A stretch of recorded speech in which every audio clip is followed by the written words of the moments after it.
Hello my dear friends, welcome back to my channel tutor at your home. Friends, आज से हम एक नया सीरीज़ स्टार्ट कर रहे हैं जो कि है ग्रामर। और ग्रामर में भी हम बात करेंगे सिंपल प्रेजेंट टेंस की। फ्रेंड्स, इतना तो आपको पता ही होगा कि जो टेंसेस हैं वो 3 कैटेगरी में डिवाइडेड हैं, जिसमें बात करते हैं हम पास्ट की, प्रेजेंट की और फ्यूचर की। ये 3 तरह के टाइम हैं, है ना। पास्ट एक टाइम होता है, प्रेजेंट भी एक टाइम होता है, फ्यूचर भी एक टाइम होता है। क्योंकि हमको हमेशा प्रेजेंट में ही रहना चाहिए, इसलिए हम स्टार्ट करेंगे सिंपल प्रेजेंट टेंस से। ठीक है। अब simple present tense, dear friends, कहीं कहीं आपको प्रेजेंट इनडेफिनिट के नेम से भी मिलेगा। अगर आप कुछ अलग किताबों में देखेंगे तो हमको कंफ्यूज बिल्कुल नहीं होना है, ये दोनों एक ही चीज़ है। तो चलिए जल्दी से स्टार्ट करते हैं सिंपल प्रेजेंट टेंस। देखिए, जब भी हम सिंपल प्रेजेंट टेंस की बात करेंगे तो सबसे पहले हम कुछ बातों का ध्यान रखेंगे कि कैसी तरह की सेंटेंसेस सिंपल प्रेजेंट टेंस में कंसीडर करी जाएंगी। सबसे पहले तो अगर हम कभी भी अपनी हैबिट्स की बात करेंगे, ऐसे एक्शन जो रेगुलर बेसिस पे आप करते हैं, जो आपकी हैबिट्स ही बन चुके हैं, तो वो सिंपल प्रेजेंट टेंस में कंसीडर किए जाएंगे। जैसे कि I always clean the room, she gets up at 5 AM, Ravi runs daily, मतलब मैं रोज़ अपना रूम साफ करती हूँ, या मैं रोज़ सुबह 5 बजे उठती हूँ, रवि हर दिन दौड़ता है। तो ये क्या बन चुकी है, उनकी हैबिट बन चुकी है, क्योंकि ये रेगुलर एक्शन है। तो रेगुलर एक्शंस को हम सिंपल प्रेजेंट टेंस के अंदर कंसीडर करेंगे। इसके अलावा जब भी आप फ्यूचर टाइम की या शेड्यूल की बात करेंगे, फ्यूचर टाइम मतलब ये नहीं कि फ्यूचर एक्शंस होने वाले उनकी बात कर रही हूँ, मैं फ्यूचर टाइम टेबल की बात कर रही हूँ। मतलब ऐसा नियर फ्यूचर जो आपको पता है कि ये होता ही है, इतनी बजे ये होगा, इतनी बजे ये होना है, कल ये होना है इतनी बजे। मतलब जब भी आप टाइम टेबल की बात करेंगे तब भी आप किसका यूज़ करेंगे, सिंपल प्रेजेंट टेंस का। जैसे कि यहाँ लिखा है the bus arrives at noon, मतलब बस कब आती है, दिन में आती है। मतलब देखो, आना तो उसको दिन में है, ये फ्यूचर है, लेकिन आपको उसका शेड्यूल ऑलरेडी पता है, इसलिए आप ऐसे बोल रहे हो। यहाँ पर आपने अपना शेड्यूल बता दिया कि we fly to India on Monday, मतलब हम मंडे को इंडिया जाएंगे। लेकिन क्योंकि ये नियर फ्यूचर है, इसलिए आपने इसको किस में कंसीडर किया, सिंपल प्रेजेंट टेंस में। तो इसको आप ऐसे समझे कि जब भी आपका कोई शेड्यूल इवेंट होगा या कोई आपका ऑलरेडी प्लान्ड एक्शन है जो नियर फ्यूचर में कंप्लीट होने वाला है, उसको आप सिंपल प्रेजेंट टेंस में कंसीडर करेंगे। उसके अलावा ट्रू इन प्रेजेंट, मतलब ऐसी बातें जो बोलते वक्त या लिखते वक्त सत्य है, तो वैसे सेंटेंसेस भी किस में जाएंगे, सिंपल प्रेजेंट टेंस में। जैसे कि अभी इसके साथ ये सिचुएशन है कि शी इज़ अ टीचर। ठीक है। यहाँ पर देखो, एक्शन की बात नहीं कर रहे हम, यहाँ हमको ये नहीं पता चल रहा है कि वो क्या कर रही है, लेकिन हमको ये पता चल रहा है कि वो क्या है, वो टीचर है। इसके अलावा देखो, हमको यहाँ पर एक और सेंटेंस मिला कि शी वी लीव इन दिल्ली। मतलब प्रेजेंट सिचुएशन में हमारे साथ ये स्टेट है, अभी हमारी स्पेसिफिक कंडीशन ये है कि अभी हम कहाँ रहते हैं, दिल्ली में रहते हैं। तो ये बदल भी सकती है, लेकिन अभी जिस वक्त हम बात कर रहे हैं या बोल रहे हैं या किसी को बता रहे हैं, उस समय हमारे साथ ये सिचुएशन है। तो आप इसको ऐसे भी देख सकते हैं कि जब भी हमको अपना स्टेट शो करना होगा, स्टेट का मतलब स्पेसिफिक कंडीशन अगर हमको कभी किसी को बतानी होगी, तो वैसी बातों को भी हम सिंपल प्रेजेंट की हेल्प के द्वारा बोलेंगे। और एक लास्ट और बहुत ज़्यादा इम्पॉर्टेंट, जब हम साइंटिफिक फैक्ट्स की बात करेंगे, जितने भी साइंटिफिक फैक्ट्स हो गए, यूनिवर्सल ट्रूथ हो गई, जितनी भी सेइंग्स हो गई, सेइंग्स मतलब कहावतें हो गई, उनको भी हम सिंपल प्रेजेंट टेंस की हेल्प से ही कंप्लीट करेंगे। साइंटिफिक फैक्ट का मतलब जो भी साइंस के द्वारा प्रूव है। यूनिवर्सल ट्रूथ मतलब जो यूनिवर्स में स्थित है और हमेशा वैसा ही रहेगा। जैसे कि अगर मैं बोलूं कि सूरज उगता है, रोज ही उगता है वो, तो क्या आप और हम बदल सकेंगे उसको, क्या नहीं। मैंने एक सेंटेंस यहाँ लिख दिया है, the earth revolves around the sun, धरती सन के आसपास घूमती है, तो हमेशा घूमेगी, ये तो सत्य है। तो ऐसा सत्य जो कभी भी बदलेगा नहीं, हम रहें या ना रहें फिर भी वो वैसा ही रहेगा। तो वो हो गया यूनिवर्सल ट्रुथ, है ना। मतलब पूरे ब्रह्मांड में ये घोषित कर दिया गया है कि ऐसा है। साइंटिफिक फैक्ट, जैसे साइंस ने प्रूव कर दिया कुछ चीज़ों को, तो वो वैसे ही रहेगी, सिंपल प्रेजेंट टेंस में बोले जाएगी। जैसे मैंने लिख दिया आइस मेल्ट्स, अरे हमको पता ही है, आइस को अगर रेफ्रिजरेटर से बाहर निकालोगे तो क्या हो जाएगा, मेल्ट हो जाएगा। ठीक है, हमने बोल दिया कि वी ब्रीथ ऑक्सीजन, तो ये साइंस ने प्रूव किया है कि हम क्या ब्रीथ करते हैं, ऑक्सीजन ब्रीथ करते हैं। तो जो भी प्रूव करा हुआ है साइंस के द्वारा वो भी सिंपल प्रेजेंट टेंस में ही बोला जाएगा। और आ जाती है हमारी सेइंग्स, कहावतें। जैसे मैंने यहाँ पर एक लिखा है आपके लिए, honesty is the best policy. तो भैया ऑनेस्टी तो हमेशा से बेस्ट पॉलिसी रही है, कभी भी ऐसा तो नहीं बोलोगे आप लोग कि honesty was the best policy. ये किसी की सेइंग है, किसी ने ऐसा बोला है, कहावतें हैं। जितनी भी ग्रेट पर्सनालिटीज़ होती हैं, अगर उन्होंने कोई अपने ऐसी कोट्स दिए हैं या कोई थॉट्स दिए हैं या उन्होंने अपनी कोई कहावतें दी हैं, तो उनको एज इट इज़ बोला जाएगा। ठीक है, तो ये सारी चीज़ें आपको माइंड में रखनी है कि सिंपल प्रेजेंट टेंस जब आप बोलें तो एक तो वो चीज़ रहेगी जब साइंटिफिक फैक्ट की बात हो रही है, यूनिवर्सल ट्रुथ की बात हो रही है, सेइंग्स की बात हो रही है, या आपकी फ्यूचर टाइम टेबल की बात हो रही है, या हैबिट्स की बात हो रही है। इन सब को आप सिंपल प्रेजेंट टेंस में कंसीडर करेंगे। चलिए, अब थोड़ा सा आगे मूव करते हैं और मैं आपको ये बताऊंगी कि सिंपल प्रेजेंट टेंस कैसे दो तरीके से भी लिखे जा सकते हैं। देखिए, कहीं कहीं आप टू बी का यूज़ करते हुए भी सिंपल प्रेजेंट टेंस लिखते हैं, और कहीं कहीं आप वर्ब का फर्स्ट फॉर्म भी यूज़ करते हैं। पहले हम सिर्फ इसको समझ लेते हैं, ठीक है ना। अब ये टू बी क्या होता है? टू बी वो हेल्पिंग वर्ब्स हैं जिसकी मदद से हम सेंटेंस को क्या करते हैं, कंप्लीट करते हैं। मतलब ऐसे सेंटेंसेस जिसके अंदर आप अपनी एक्शन के बारे में ना बात करते हुए अपनी स्पेसिफिक सिचुएशन की बात कर रहे हैं। जैसे मैंने अभी बताया था, जैसे मैंने लिखा I am happy, I am happy, तो ये कोई एक्शन थोड़ी ना हुआ इस सेंटेंस में। इस सेंटेंस में कोई एक्शन नहीं हुआ, कोई क्रिया नहीं हुई। ठीक है, इसके अंदर क्या बताया मैंने, अपनी सिचुएशन के बारे में बताया कि मैं क्या हूँ, मैं हैप्पी हूँ। ठीक है, तो जब आप ऐसी सिचुएशंस की बात करेंगे तब आपको वहाँ पर टू बी फॉर्म का मतलब हेल्पिंग वर्ब की ज़रूरत पड़ेगी, और इनके बाद हमेशा या तो नाउन आएगा या एडजेक्टिव आएगा, और प्रपोजिशन भी हो सकती है। जैसे मैंने लिखा, she is in the class.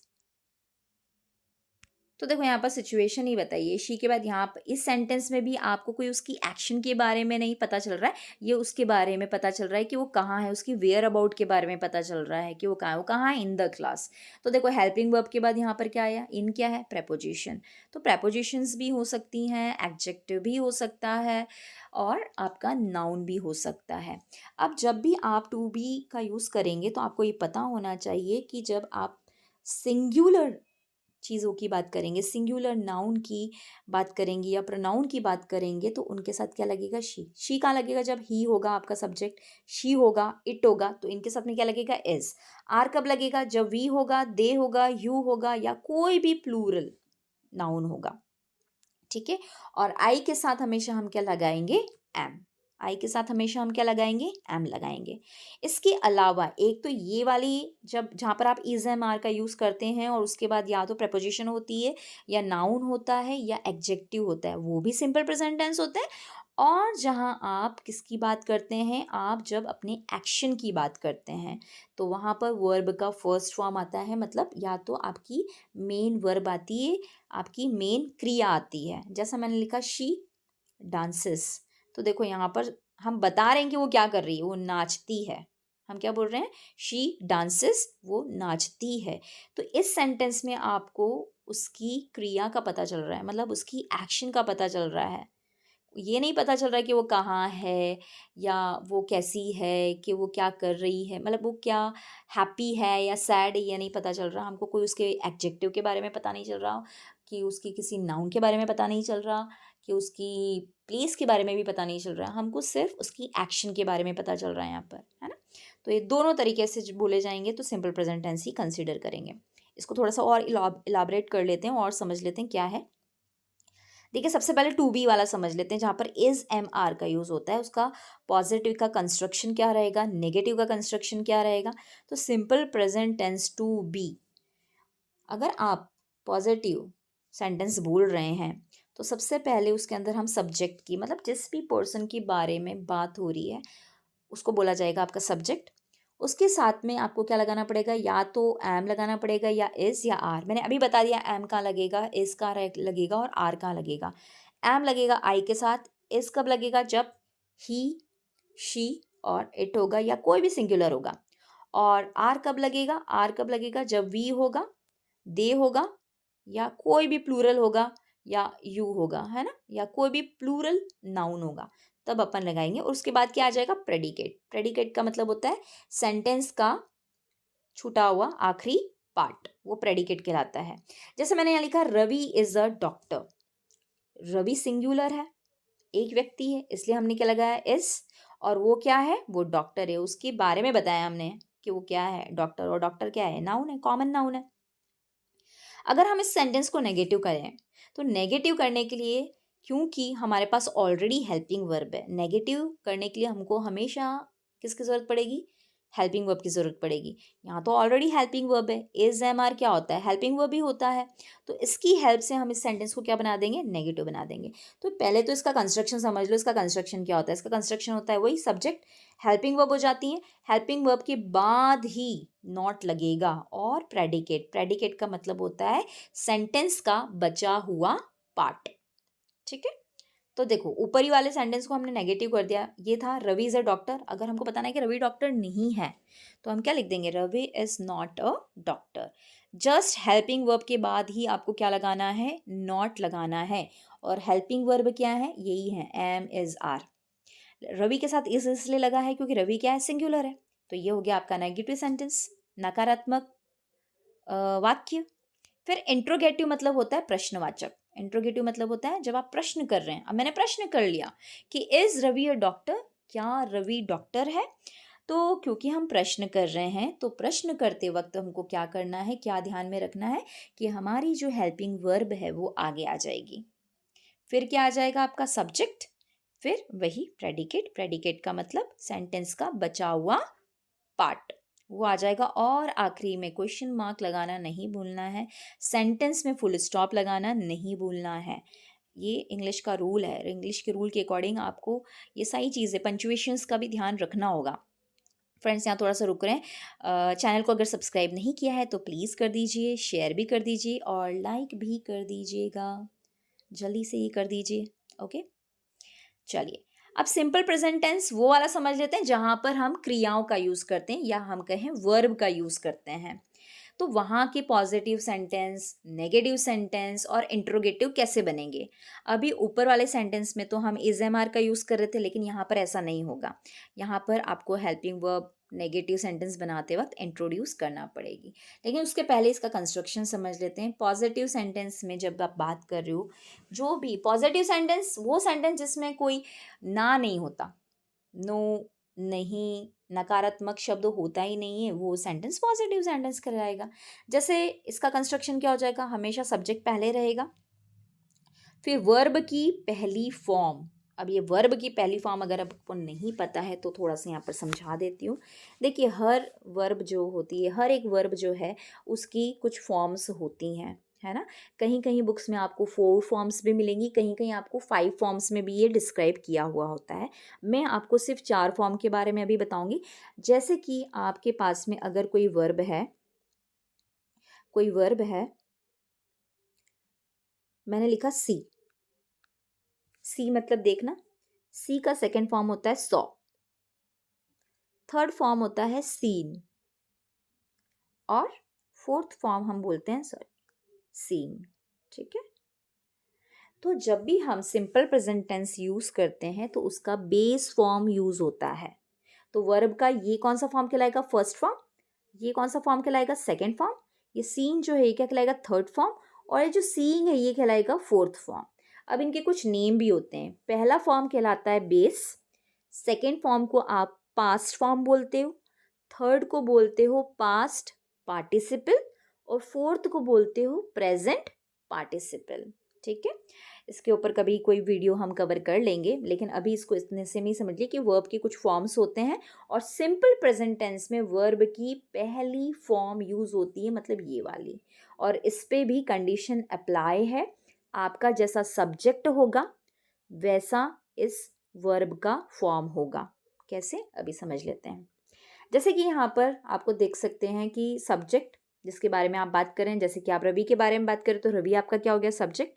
अब रवि क्या काम कर रहा है, वर्क करता है। कहाँ वर्क करता है, इन द हॉस्पिटल। तो ये ऑब्जेक्ट भी हो सकता है या प्रेडिकेट भी हो सकता है। मतलब वर्ब की बात में या तो ऑब्जेक्ट होगा या प्रेडिकेट, मतलब सेंटेंस का बचा हुआ पार्ट होगा। तो हमेशा सिंपल प्रेजेंट टेंस में वर्ब की फर्स्ट फॉर्म यूज होगी। तो यहाँ पर सेंटेंस क्या हो जाएगा, रवि वर्क्स इन हॉस्पिटल। ठीक है। अब देखिए यहाँ पर ये एस क्यों लगा है वर्क में, ये मैं आपको थोड़ा सा नीचे बताऊंगी, तो वेट करिए कि ये एस क्यों लगा हुआ है इसके अंदर, ये थोड़ा सोचने वाली बात है। और ये एरर में भी पूछ लिया जाता है, कभी आपको ऐसा भी दे देंगे कि यहाँ पर एस नहीं देंगे और पूछेंगे कि बताओ इसमें क्या एरर है। तो इतनी सी चीज़, ये सिर्फ एस लगाने के है ना, आपसे 1 मार्क पूछ लिया जाता है, 1 मार्क में पूछ लिया जाता है। तो ये पता होना चाहिए सिंपल प्रेजेंट टेंस में, बट मैं आपको बताऊंगी नीचे क्यों है ऐसा। जब आप सेंटेंस को नेगेटिव बनाएंगे, तो मैंने अभी आपको बताया कि नेगेटिव बनाने के लिए आपको हेल्पिंग वर्ब की ज़रूरत पड़ेगी। तो यहाँ पर सिंपल प्रेजेंट टेंस में, वो वाले सिंपल प्रेजेंट टेंस में जिसमें हम वर्ब का यूज़ करते हैं, वहाँ पर हेल्पिंग वर्ब होती या तो डू होती या डज होती है।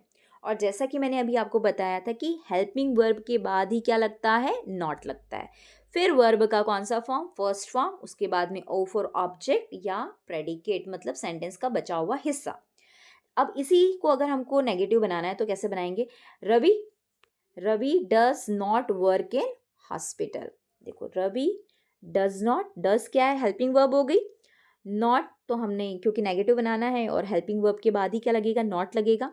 फिर वर्ब आ जाएगी, यहाँ से वर्ब आ गई, इन द हॉस्पिटल क्या आ गया, आपका सेंटेंस का बचा हुआ हिस्सा। अब देखिए रवि के साथ ये डज क्यों लग रहा है, डू क्यों नहीं लग रहा। मैंने आपको बोला कि सब्जेक्ट के साथ या तो डू यूज होगा या डज यूज होगा, क्योंकि रवि सिंगुलर है। ध्यान से सुनना, क्योंकि रवि सिंगुलर है, सिंगुलर के साथ हमेशा क्या जाता है, डज जाता है। और प्लूरल के साथ डू जाता है, और आई और यू जो होते हैं वो एक्सेप्शनल होते हैं। आई और यू के साथ में भी क्या जाता है, डू जाता है। इसको और अच्छे से समझ लेंगे हम नीचे, ठीक है। कंफ्यूज मत होना, मैं अच्छे से एक्सप्लेन करूंगी आपको। अगर जब इंट्रोगेटिव बनाएंगे, मैंने अभी बताया था कि जब भी हम इंट्रोगेटिव बनाते हैं तो हेल्पिंग वर्ब आगे आ जाती है, और यहाँ पर हेल्पिंग वर्ब क्या है, डू और डज है। ये पता होना चाहिए कि सिंपल प्रेजेंट टेंस की हेल्पिंग वर्ब हमेशा या तो डू होगी या डज होगी अकॉर्डिंग टू सब्जेक्ट। तो या तो डू और डज आगे लग जाएगा, फिर आपका सब्जेक्ट आ जाएगा, वर्ब का फर्स्ट फॉर्म और बचा हुआ सेंटेंस का पार्ट या ऑब्जेक्ट, और लास्ट में क्वेश्चन मार्क। तो क्योंकि रवि सिंगुलर है उसके साथ हमको डज लगाना पड़ेगा। तो क्वेश्चन क्या बनेगा, does Ravi work in hospital. और जैसे ही आपने डज यूज किया, वर्क में से एस हट जाएगा। ठीक है। अब ये मैजिक कैसे हो रहा है, यहाँ देख लो। देखो डू और डज किस किस के साथ में लगता है, डू और डज यहाँ पर हेल्पिंग वर्ब है, ठीक है। और डू मेन वर्ब भी होती है कहीं कहीं पर, ध्यान रखना। डू का सेकेंड फॉर्म होता है डिड, डन और डूइंग।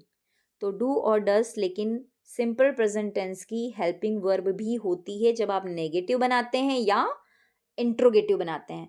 तो डू किसके साथ लगेगा, डू लगेगा आई के साथ। देखो ये आप स्क्रीनशॉट भी लगा सकते हैं इसका, डू आई के साथ लगता है, वी के साथ लगता है, यू के साथ, दे के साथ। और कोई भी प्लूरल के साथ, जैसे बॉयज हो गया, चिल्ड्रन हो गया, ये सब प्लूरल है। तो इन सब, अगर ये सब आपके क्या है, सब्जेक्ट हैं, तो इनके साथ आप क्या लगाएंगे, डू लगाएंगे। और डस कब लगाएंगे, जब आपका सब्जेक्ट क्या, ही, शी, इट, या कोई भी सिंगुलर। जैसे अभी ऊपर रवि था, तो रवि के साथ डस इसलिए लग रहा था क्योंकि रवि एक नाम है। अब वो कोई भी नाम हो सकता है, मनीष हो सकता है, कुसुम हो सकता है, स्वाति हो सकता है, श्रेया हो सकता है, किसी का भी नाम है तो वो सिंगुलर है, और उसके साथ हमेशा आप क्या लगाएंगे, डज लगाएंगे। ठीक है। अब जैसे ही आप डज को इंट्रोड्यूस करेंगे तो आपको एक काम करना पड़ेगा। जैसे ही डज इंट्रोड्यूस हुआ तो वहां से आपको क्या करना पड़ेगा, मेन वर्ब में से एस, ई एस या आई एस जो भी लगा हुआ है वो हटाना पड़ेगा, क्योंकि एक ही सेंटेंस में दो दो ई एस वाली वर्ब नहीं हो सकती। इसको स्क्रीनशॉट ले लेना, काम आएगा। आगे बढ़ लेते हैं, थोड़ा और इसको डिटेल में समझने की कोशिश करते हैं मैं क्या कहना चाहती हूँ आपको। अब फॉर एग्जाम्पल आपका जो सब्जेक्ट है, सब्जेक्ट मतलब जिसके बारे में अगर आप बात कर रहे हो वो ये है। अगर आपका सेंटेंस आई से स्टार्ट हो रहा है, यू से, वी से, दे से, या कोई भी प्लूरल हो गया, मतलब कोई भी प्लूरल नाउन हो गया, तो उसमें अगर वर्ब लगेगी तो कौन सी लगेगी, ये वाली, मतलब बिना एस वाली। अब वहाँ पर कुछ भी हो सकती है, ये मैंने सिर्फ एग्जाम्पल के तौर पे लगाया है। जैसे यहाँ पर लिसन है तो वर्ब की फर्स्ट फॉर्म ही आएगी सिर्फ, एस और ई एस नहीं लगेगा यहाँ पर। कब नहीं लगेगा? जब आपके सब्जेक्ट क्या है, ये हैं। लेकिन अगर आपके सब्जेक्ट सिंगुलर है, ही है, शी है, इट है, राम, सीता या एनी सिंगुलर है, तो वहीं पर अगर लिसन है तो क्या हो जाएगा? लिसन्स। रन है तो क्या हो जाएगा? रन्स। एस लग जाएगा। लेकिन सबके साथ ऐसा नहीं होगा। कुछ वर्ब्स ऐसी होती हैं जो अलग तरीके से चेंज होती हैं। अब वो भी कैसे चेंज होगी वो भी देख लेते हैं। अगर आपकी जो भी वर्ब है, अगर वो एंड हो रही है, let me change the colour. अगर आपकी वर्ब ओ पर फिनिश हो रही है, सी एच पर फिनिश हो रही है, एस एच पर फिनिश हो रही है, एस एस, एक्स या जेड पर फिनिश हो रही है, तो उसके अंदर हमको क्या करना पड़ेगा? ई एस को ऐड करना पड़ेगा, है ना? We add E S in the third person.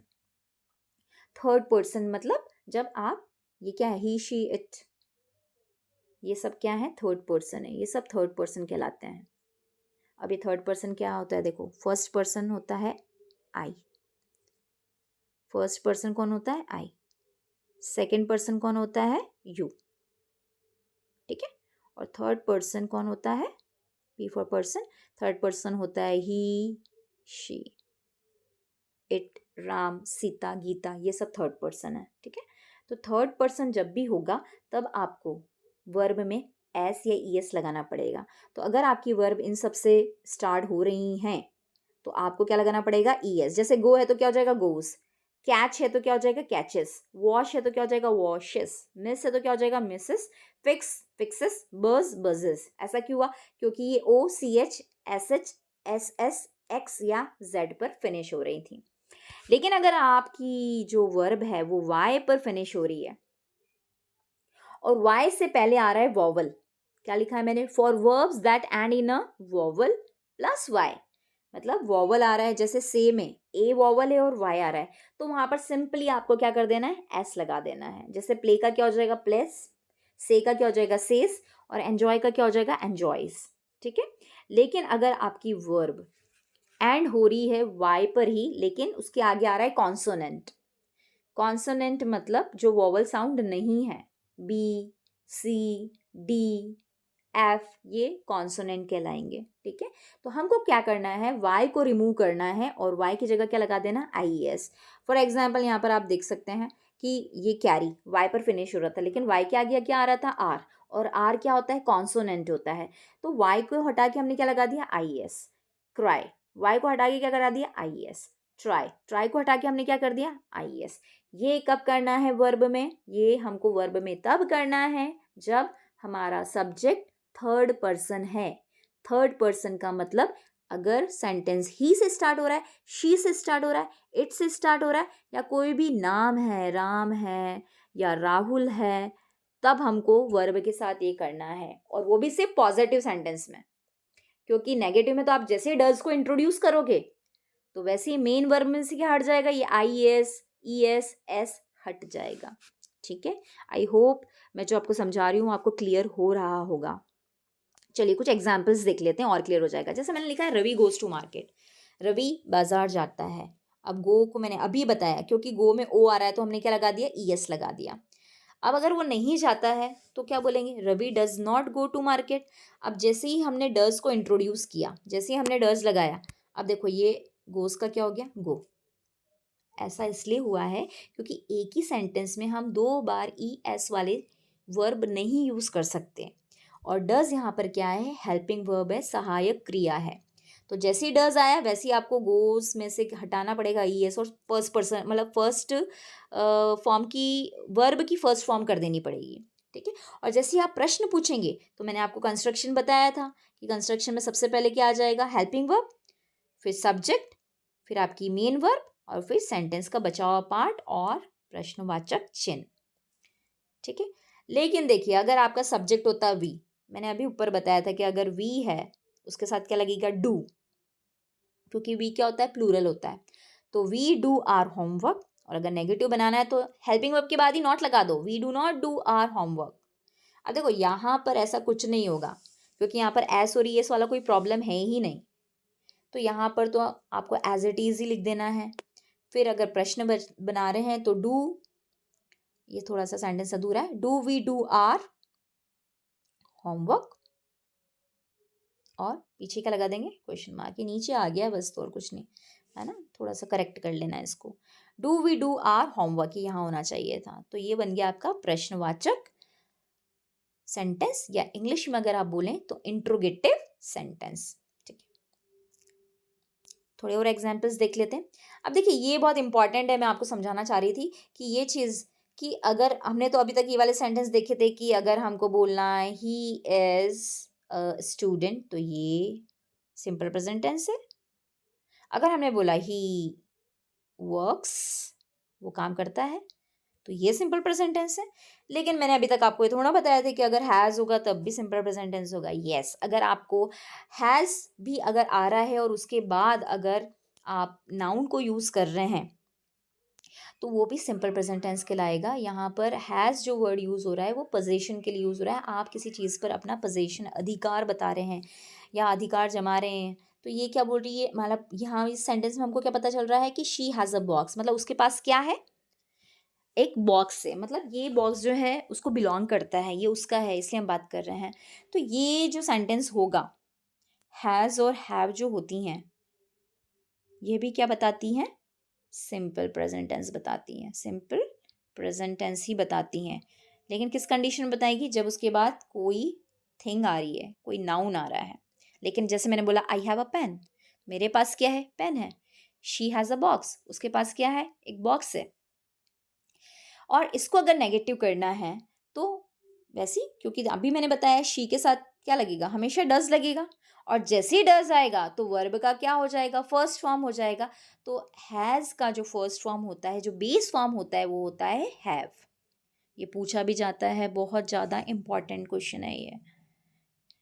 बहुत सारे बच्चों को कन्फ्यूजन हो जाएगा और यही क्वेश्चन पूछ भी लिया जाएगा, क्योंकि ये ग्रामर का ऐसा रूल है जो रेयरली डिस्कस होता है। तो जो हैज़ वाले जो सेंटेंसेस हैं, शी हैज़ अ बॉक्स और I have a pen, we have we have an event, ये सारे सेंटेंसेस सिंपल प्रेजेंट टेंस के ही हैं। और ये भी पता होना चाहिए आपको कि हैज़ का जो फर्स्ट फॉर्म होता है वो क्या होता है, हैव होता है। तो मैंने क्या बताया था आपको, जैसे ही डस को इंट्रोड्यूस करते हैं हम, जैसे ही डस को इंट्रोड्यूस करते हैं तो वर्ब क्या हो जाती है, फर्स्ट फॉर्म में हो जाती है। क्योंकि यहाँ पर हैज़ है, हैज़ कौन सी फॉर्म है, इसकी सेकेंड फॉर्म। सेकेंड फॉर्म तो नहीं बोलूँगी मैं, इसकी ये हैव बेस फॉर्म है। और बेस फॉर्म में आप अपने हमेशा क्या लगाते हैं, एस ई एस लगा देते हैं कि नहीं। वैसे ही हैव का जो एस ई एस वाला फॉर्म होगा वो ये होगा। ठीक है, तो हैव जो है वो बेस फॉर्म है, और जैसे ही डस आएगा आपको ये हैज़ को क्या कर देना पड़ेगा, हैव करना पड़ेगा। ये थोड़ा नीचे भी मैंने एक्सप्लेन कर रखा है, अगर आप देखेंगे यहाँ पर तो हम क्या लिखेंगे, she does not have a box, does she have a box, अगर प्रश्नवाचक बनाएंगे तो। अगर मुझे बोलना है आई हैव अ बैग, अब देखो आप बोलोगे मैम यहाँ हैज़ को तो आपने हैव में चेंज कर दिया था, लेकिन यहाँ पर नहीं होगा चेंज, क्योंकि ऑलरेडी वर्ब का फर्स्ट फॉर्म यूज़ हो रहा है, और आई के साथ तो वर्ब का फर्स्ट फॉर्म ही यूज़ होता है।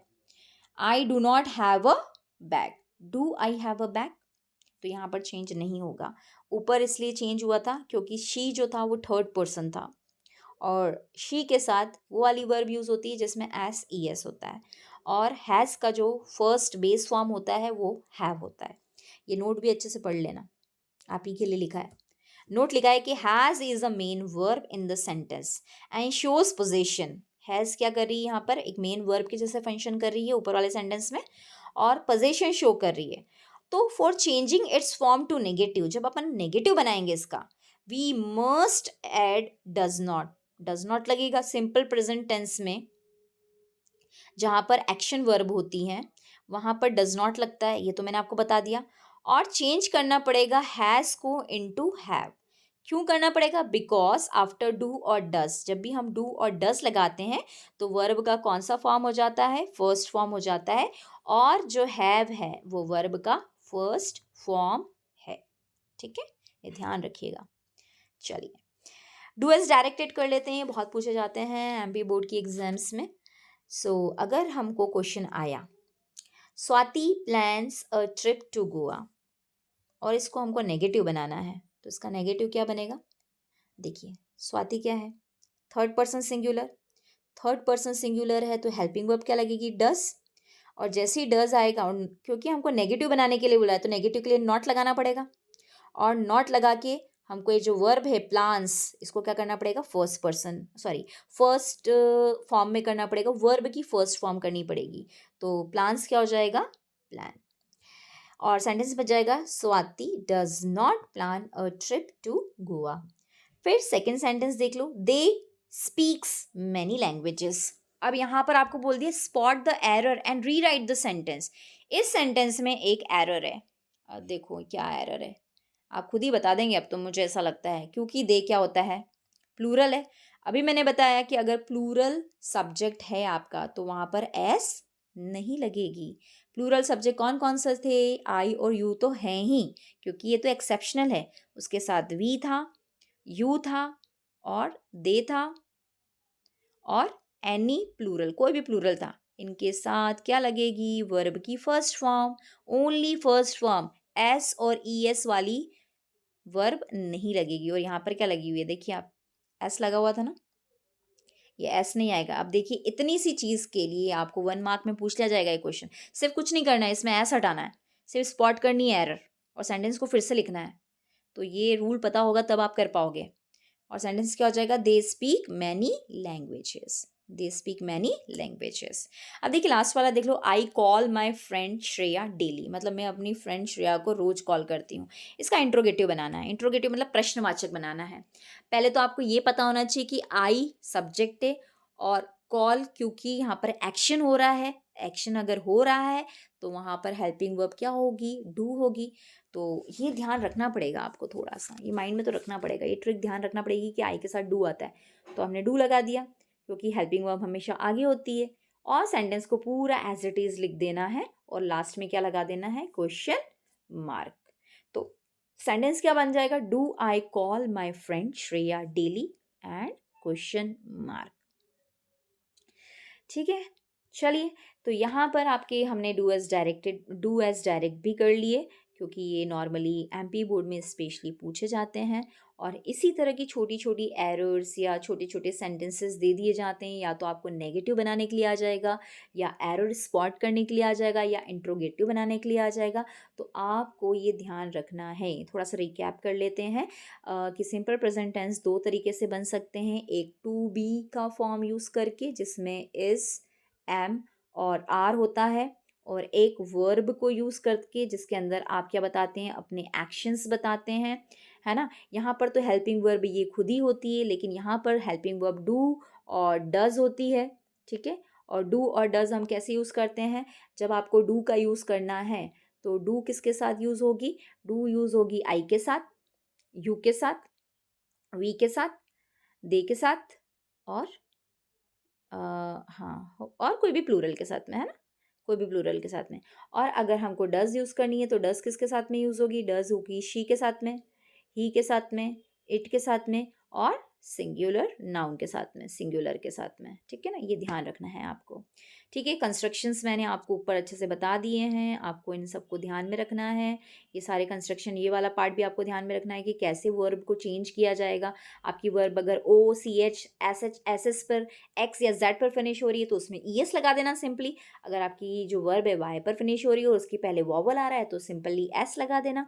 और अगर वाई पर ही फिनिश हो रही है और कॉन्सोनेंट है तो वाई को हटा के आई ई एस लगा देना। तो this is all about simple present tense. So I hope आपको ये पूरा सिंपल प्रेजेंट टेंस पे जो पूरा प्रेजेंटेशन था वो समझ में आया होगा। और अगर आपको ये समझ में आया है अच्छे से तो प्लीज़ चैनल को सब्सक्राइब कर दीजिएगा, अगर अभी तक नहीं किया है शेयर कर दीजिएगा, लाइक कर दीजिएगा, और नोटिफिकेशन बटन को भी प्रेस कर दीजिएगा ताकि नेक्स्ट पे आने वाली वीडियो आपको फटाफट क्विकली मिल जाए। सो यहाँ तक बने रहने के लिए थैंक यू सो मच। मिलते हैं जल्द ही नेक्स्ट टेंस के साथ, मोस्ट प्रोबेबली अब जल्दी जल्दी हम वीडियोस डालेंगे। Okay, thank you so much, have a good day.